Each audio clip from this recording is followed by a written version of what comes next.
علی بھائی پہلا سوال ثانیہ رحیم یار خان سے ریلیٹڈ ہے۔ جی جی 31 اکتوبر 2019 کو ریل گاڑی تیز گام ایکسپریس میں آگ لگنے سے تقریباً 70 سے زائد مسافر جو ہیں وہ شہید ہو گئے تھے، جن میں سے اکثریت رائے بند اجتماع میں شرکت کے لیے آ رہی تھی۔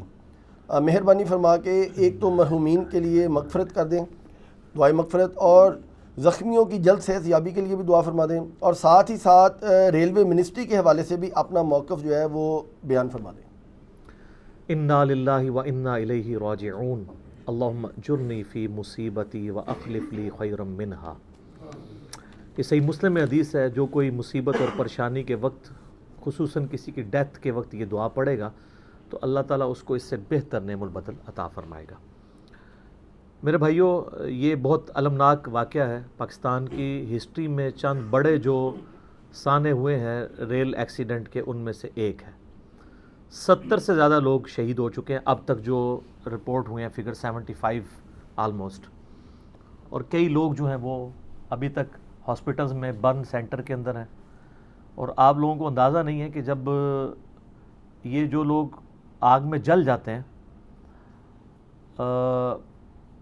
ان لوگوں کی اس تکلیف سے گزرنا پڑتا ہے۔ ان کے زخم ویسے زخم نہیں ہوتے ہیں جیسے کہ زخم عام جو ہے وہ کٹنے سے لگتا ہے۔ اور پاکستان میں برن سینٹر بھی 2-3 ہی ہیں، ایک کھاریہ کے اندر ہے، اسلام آباد میں بھی ایک چھوٹا سا نیسکوم ہاسپٹل کے اوپر بنایا، وہ بھی اس لیول کا نہیں ہے، اور ان کی اسپیشل ٹریٹمنٹ ہوتی ہے۔ اور اکثر اوقات چانس یہی ہوتے ہیں کہ ایسے لوگوں کی ڈیتھ ہو جاتی ہے، کیونکہ جو کھال زیادہ جل جائے وہ دوبارہ تو نکل نہیں سکتی، جب نکل نہیں سکتی تو وہ جراثیم کے لیے بڑا ایک آسان ٹارگٹ بن جاتی ہے، اس کی وجہ سے پھر کئی بیماریاں حملہ آور ہوتی ہیں۔ الٹیمیٹلی آپ دیکھ رہے ہیں کہ ہر جو ہے ایک آدھ دن کے بعد آپ کو خبر آ رہی ہے کہ جی فلاں کی بھی ڈیتھ ہو گئی، ایک اور بندے کی ڈیتھ ہو گئی، یہ ہو گیا وہ ہو گیا۔ وہ کیوں آ رہی ہے؟ وہ اسی وجہ سے۔ باقی جو لوگ اس سانے میں شہید ہوئے وہ شہادت کے درجے پہ ہیں۔ بخاری اور مسلم کی متفق علیہ حدیث ہے، اللہ کے محبوب صلی اللہ علیہ وآلہ وسلم نے فرمایا کہ میری امت میں 5 قسم کے لوگ شہید ہیں۔ نمبر 1، جو طاعون کے مرض میں مبتلا ہو کر، کسی ایپیڈیمک ڈیزیز میں، اور اس وقت ظاہر طاعون تھی، وہ اس میں مبتلا ہو کر مر جائے۔ اجتہاداً جو ہے وہ ڈینگی میں بھی مرنے والے لوگ اسی میں شامل ہوں گے۔ نمبر 2، جو بندہ پیٹ درد کی بیماری سے مر جائے۔ نمبر 3، جو بندہ پانی میں ڈوب کے مر جائے۔ نمبر 4، وہ بندہ جو کسی دیوار کے نیچے دب کے مر جائے، زلزلے میں یا کسی اور وجہ سے مکان اس کے اوپر گر گیا۔ اور نمبر 5، جو اللہ کی راہ میں شہید ہو جائے، یعنی جہاد کے لیے، قتال کے لیے نکلا یا کسی اور فارم میں اللہ کی راہ کے لیے نکلا اور ادھر شہید ہو گیا، وہ تو ظاہر ہے وہ تو شہید ہے ہی ہے۔ البتہ اسی حدیث کا ایک طریق صحیح مسلم میں ہے، اس میں آگے الفاظ ہیں کہ جو شخص اللہ کی راہ میں نکلا اور اس کو نیچرل ڈیتھ بھی ہو گئی، وہ بھی شہید ہے۔ ایک تو ہے نا کہ لڑتا ہوا مارا گیا، یا آگ میں جل کے مر گیا، پانی میں ڈوب کے مر گیا کسی بھی فارم میں، ایک ویسے نیچرل ڈیتھ بھی مر گیا۔ تو ظاہر ہے جو لوگ اب ڈرائیونگ اجتماع میں آ رہے تھے، خالصتاً اللہ کے لیے نکلے تھے، تو وہ بدرجہ اولا شہید ہیں، کیونکہ وہ نیچرل ڈیتھ ان کی نہیں ہوئی ہے بلکہ وہ آگ میں جل کے مرے۔ اور اس کو سپورٹو وہ الموت امام مالک کی حدیث ہے، سنن نبی داؤد میں بھی موجود ہے، سنن نسائی کے اندر، اس میں نبی علیہ السلام نے 8 قسم کے حکمی شہداء کا ذکر کیا، ان کو حکمی شہداء کہا جاتا ہے۔ 5 تو وہی ہیں جو بخاری مسلم میں آئے ہیں، 3 مزید آئے ہیں، اور ان میں یعنی آپ سمجھ لیں گنتی کرتے ہوئے 6 نمبر پہ وہ شہید ہے جو آگ میں جل کے مر جائے، وہ بھی اللہ کے حضور شہید لکھا جائے گا۔ اور اسی طریقے سے جو شخص نمونیے کے مرض میں ٹھنڈ لگنے سے مر جائے، وہ 7ویں نمبر پہ وہ بھی شہید ہے۔ اور 8ویں نمبر پہ ایسی عورت جو پریگنینسی کے دوران، ڈیلیوری کے دوران جس کی موت واقع ہو جائے، وہ بھی اللہ کے حضور شہید لکھی جائے گی۔ تو بہت بڑی فضیلت ہے۔ اور جو رائیونڈ اجتماع میں آ رہے تھے وہ تو ڈبل شہید ہیں جی، ایک تو اللہ کی راہ میں نکل کے وہ فوت ہوئے، ایک یہ شہادت کا ثواب، اور دوسرا آگ میں جل کے شہید ہوئے۔ بعض لوگوں نے جان بچانے کے لیے ٹرین سے چھلانگ بھی لگا لی اور اس کی وجہ سے ان کی ڈیتھ ہوئی، تو وہ خودکشی میں شمار نہیں ہوگا۔ ظاہر ہے جب آپ ایک بڑی تکلیف سے بچنے کے لیے ایک آپشن اویل کر رہے ہوتے ہیں تو وہ انہوں نے اپنے آپ کو مارنے کے لیے چھلانگ نہیں لگائی تھی، بچانے کے لیے لگائی تھی. اس میں سے کچھ لوگ بچ بھی گئے ہیں. اگر وہ اندر ہی رہتے تو وہ بھی کنفرم مر جاتے. تو جان بچانا تو انسان کے لیے فرض ہے. تو ہم ان کے لیے وہی دعا کریں گے جو جامعہ ترمذی میں، سنن ابی داؤد میں، سنن ابن ماجہ میں حدیث آئی ہے، اور عموماً ہمارے مسلمانوں کو وہ دعائے جنازہ یاد ہے، وہی اس میں مغفرت کی دعا بھی ہے. تو اللہ کے حضور ان کے لیے مغفرت کے لیے دعا کر لیتے ہیں.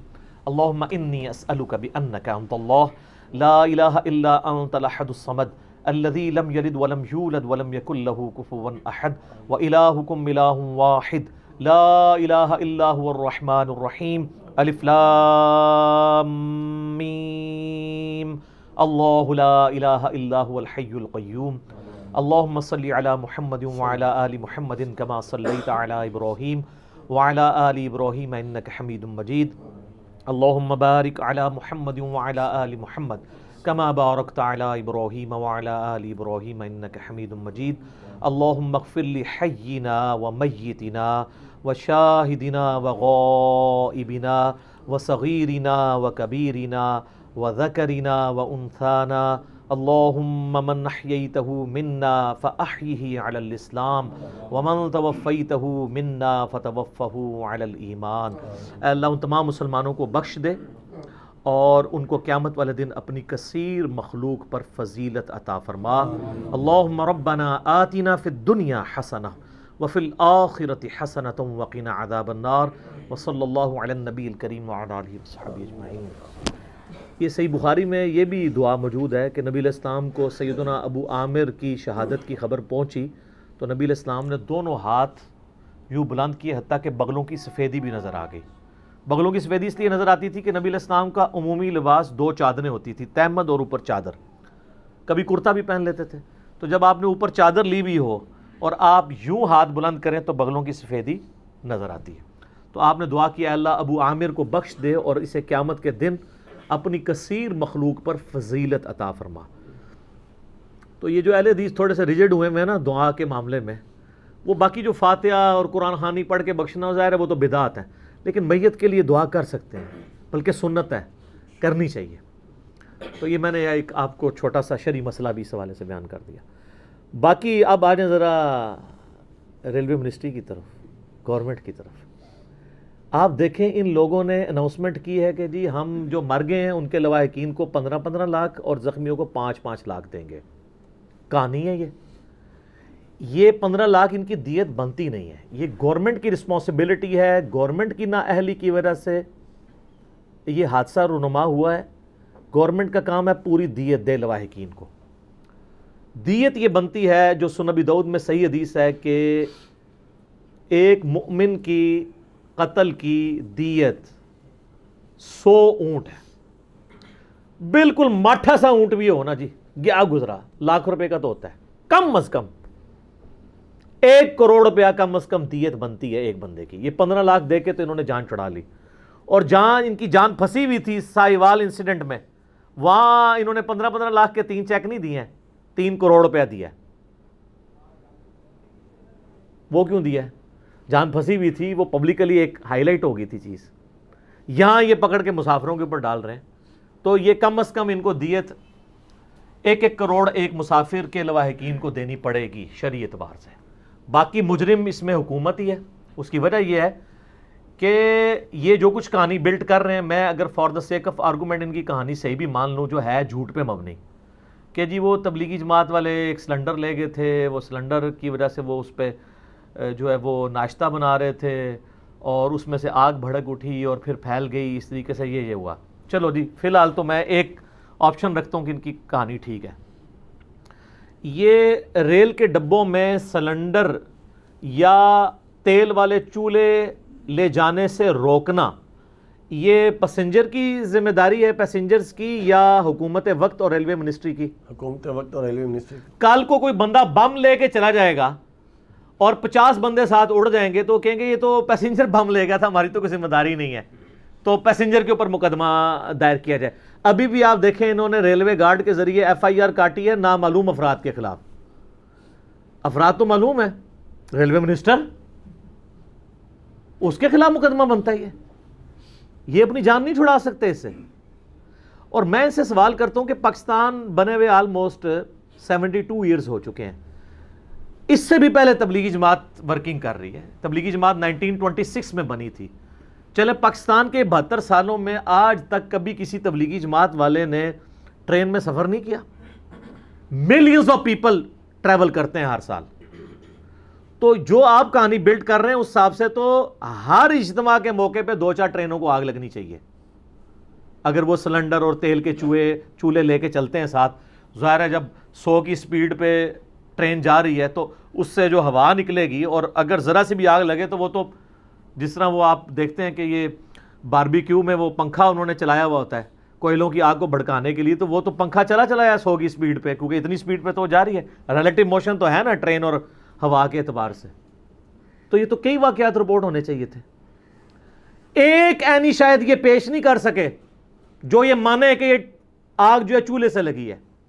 اس کے اگینسٹ کتنے اینی شاہدین جو وہاں موجود تھے انہوں نے یہ بتایا کہ جی ایک پنکھا تھا جو شارٹ سرکٹ تھا اور وہاں سے سپارکنگ ہو رہی تھی, اور بعد میں پتا چلا ہے وہ کئی دنوں سے تھا. اس کو انہوں نے مرمت نہیں کیا, وہاں سے پہلا دھواں نکلا ہے اور پھر آگ بھڑکی ہے. ان کے پاس ایک مسافر نہیں ہے جو قرآن پہ حلف دے دے کہ یہ چولہے سے آگ لگی ہے. یہ کون کہہ رہا ہے؟ وہ گاڑی کا گارڈ کہہ رہا ہے. خواجہ دا گواہ ڈڈو اس کو پنجابی میں کہا جاتا ہے. خود ہی گواہ بنے ہوئے ہیں.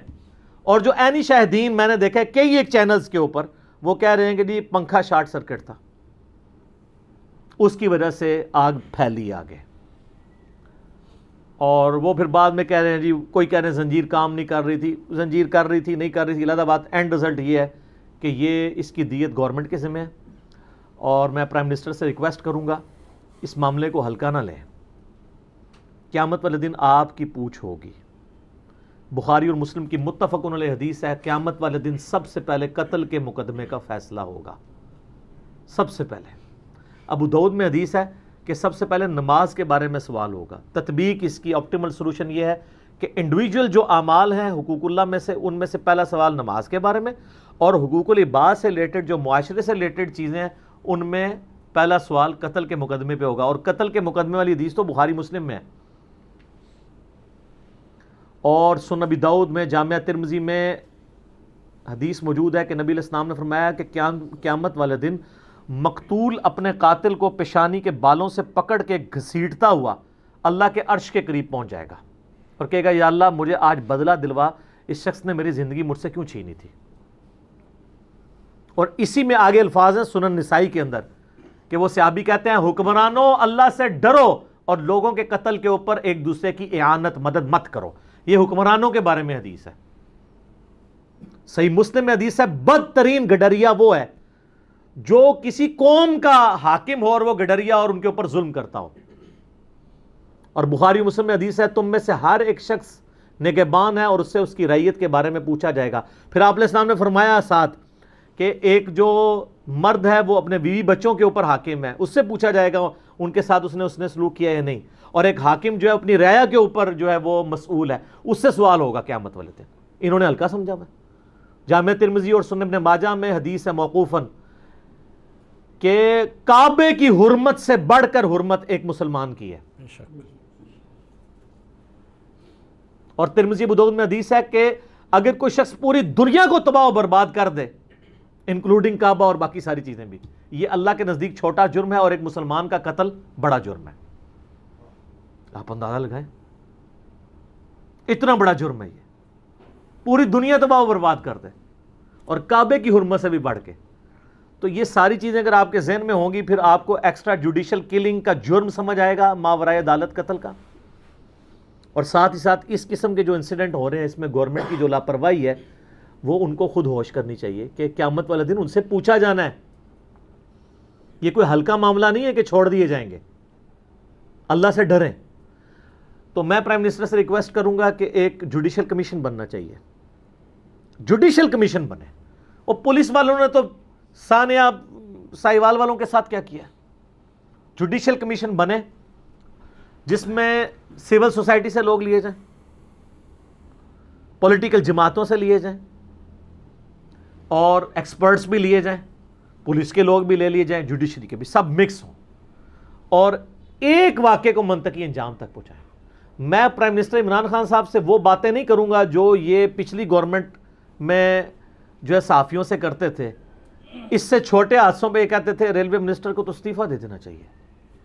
تو میں اس حق میں نہیں ہوں، نہ اس وقت تھا نہ اب کہ آپ شیخ رشید صاحب سے استعفیٰ مانگیں.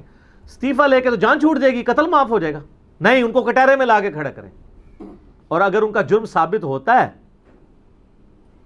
اور یقیناً ہوگا تو ان کو سزا دی جائے. استعفیٰ دے کے سائڈ پہ ہو جائیں گے، سزا کون بھگتے گا؟ یہ لوگ بھگتیں گے. تو نہ میں اس حق میں ہوں کہ اس دھرنے میں پرائم منسٹر کا استعفیٰ لیا جائے. باقی جو پرائم منسٹر کے ساتھ ہو رہا ہے وہ میں پنجابی میں کہتا ہوں اپنی کیتیاں آگے آئی ہیں. جو انسان نے بویا ہوتا ہے وہ انسان کو کاٹنا پڑتا ہے. دنیا مکافات عمل ہے، لیکن پاکستان کی پولیٹکس ایسی مکافات عمل ہے کہ اس میں بہت جلدی مکافات عمل آ جاتا ہے، زیادہ دیر انتظار نہیں کرنا پڑتا. تو میں اس دھرنے کے بعد استعفے کے حق میں نہیں ہوں. باقی اس دھرنے سے اگر پازیٹیو چیزیں سامنے آئیں اور ریفارمز آئیں اور پاکستان میں ٹرو اسلامک ڈیموکریسی آئے تو یہ بہت اچھی بات ہوگی. تو ریلوے منسٹری کو میں اس میں مجرم سمجھتا ہوں. اور یہ بات یاد رکھیے گا، جو قتل کا مقدمہ ہے نا میرے بھائی، یہ ہلکا نہ سمجھیں. اچھا، قرآن کا آپ اسلوب دیکھیں گے، احادیث کا، کہ ہر جگہ آتا ہے معاف کر دو اجر ملے گا. لیکن سر ایک جرم ایسا ہے جس پہ اللہ تعالیٰ کہتا ہے معاف نہیں کرنا. اور کس انداز میں کہتا ہے؟ سورۃ البقرہ آیت نمبر 179، وَلَكُمْ فِي الْقِصَاصِ، تمہارے لیے قصاص میں، بدلہ لینے میں، حیاتٌ یا اولی الالباب، زندگی چھپی ہوئی ہے اے اہل عقل اگر تم تقوی اختیار کرو. قتل کے مقدمے میں پیروی کر کے قصاص لینا مقتول کا، اس کے قاتل سے، اس میں زندگی چھپی ہوئی ہے. کیوں؟ ان لاکھوں لوگوں کی زندگی چھپی ہوئی ہے کہ جن کو قاتل ہلکا سمجھ کے قتل کر دیں گے کہ ہمیں کون پوچھنے والا ہے. اگر نشان عبرت بنایا جائے قاتلین کو تو یہ جو قتل کرنے کے جو آپ کو واقعات رپورٹ ہوتے ہیں یہ بالکل زیرو پہ آ جائیں گے. یہاں تو لوگوں کو پتہ ہوتا ہے کہ سرعام قتل کر کے جائیں گے، پوری قوم دیکھے گی، ویڈیو بھی بن جائے گی، پھر بھی صحت جرم سے انکار کر کے وہ بھاگ جائیں گے. تو قرآن حکیم کہتا ہے کہ قصاص میں انسانیت کی زندگی ہے، انسانیت کی. اور سورۃ المائدہ کی تو آیت نمبر 32 واضح ہے نا، جس نے ایک انسان کی جان بچائی پوری انسانیت کو بچا لیا، اور جس نے ایک انسان کو ناحق قتل کیا گویا اس نے پوری انسانیت کو ناحق قتل کیا. پوری انسانیت ہی قتل ہو جاتی ہے نا سر، وہ ایک چین ریئیکشن شروع ہو جاتا ہے.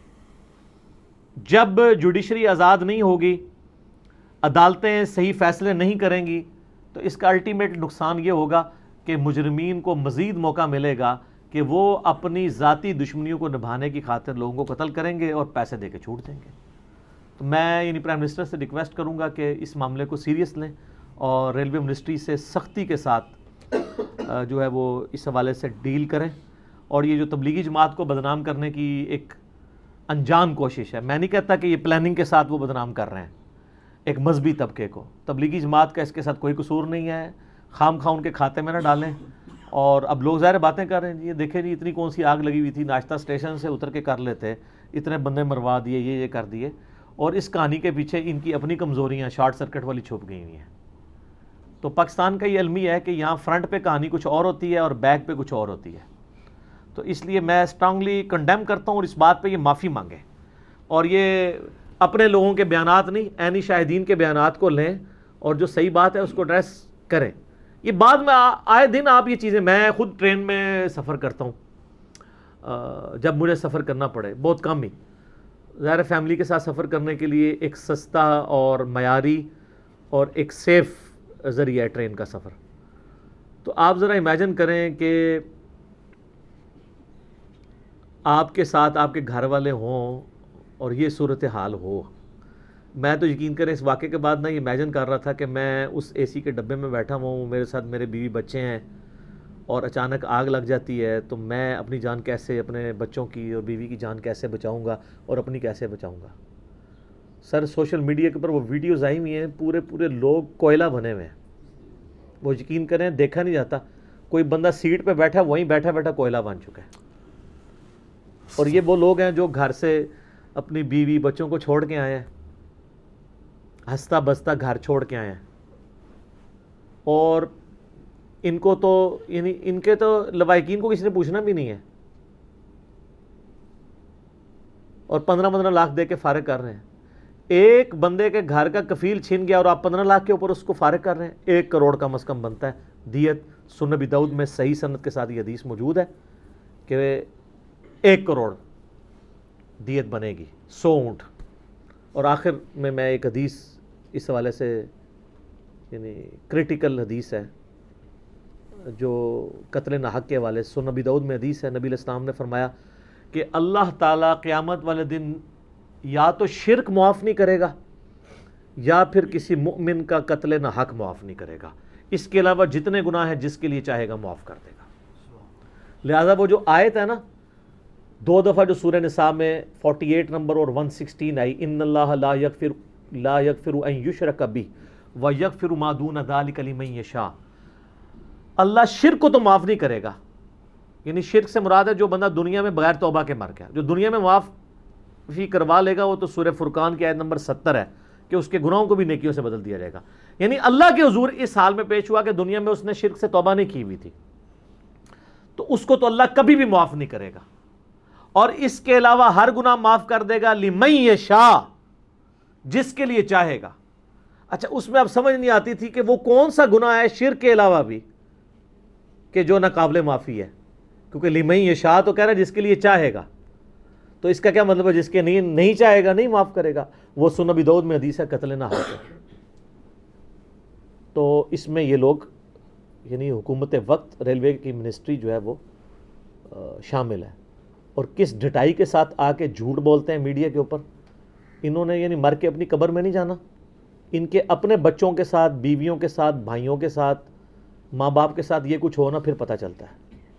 جب تک اپوزیشن میں بیٹھے ہوتے ہیں اس وقت ماشاءاللہ لگ رہا ہوتا ہے کہ پورے دین کے اوپر یہی لوگ چلنے والے ہیں، جب حکومت پہ آ کے بیٹھ جاتے ہیں تو ان کو اپنے پرانے بیانات بھی بھول جاتے ہیں، اور پھر آگے ڈٹائی سے کہہ رہے ہیں کہ جی سب سے کم حادثات میرے دور میں ہوئے ہیں، اور اس 1.25 سال کے اندر 80 سے زیادہ حادثات ہو چکے ہیں۔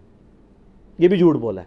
سر آج کل تو آپ کی اپنی ویڈیوز آپ کو ہانٹ کریں گی، میں پرائم منسٹر صاحب سے بھی ریکویسٹ کرتا ہوں اور باقی لوگوں سے بھی کہ جو باتیں آپ نے اب کہہ رہے ہیں یا پہلے کہی ہوئی ہیں یہ آپ کو ہانٹ کرتی رہیں گی، کیونکہ یوٹیوب سے ڈیلیٹ نہیں ہوں گی۔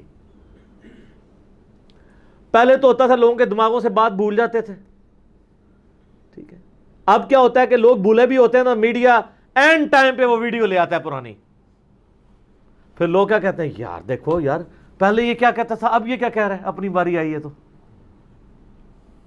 تو یہ ویڈیوز کی برکت ہے، یوٹیوب حافظہ اللہ تعالی، وہ واٹس ایپ دامت برکاتہم عالیہ، وہ فیس بک مدّ ذلہ، اس کی برکت سے انشاءاللہ یہ آپ کو ساری چیزیں ہانٹ کریں گی، اور ابھی جو آخرت کا عذاب ہے وہ باقی ہے۔ اللہم اجرنا من النار، اللہم اجرنا من النار، اللہم اجرنا من النار، آمین ثم آمین۔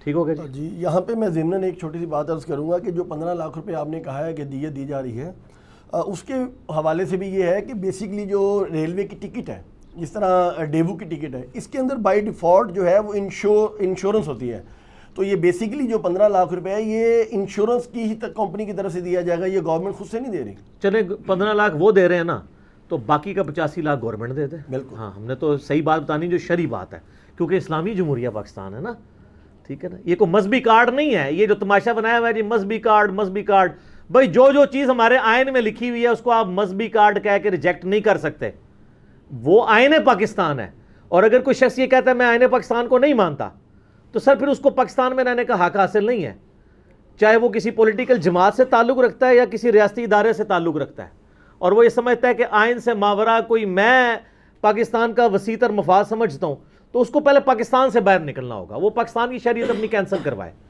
تو یہ مذہبی کارڈ کو نا، اس کو مذہبی کارڈ نہ کہا جائے۔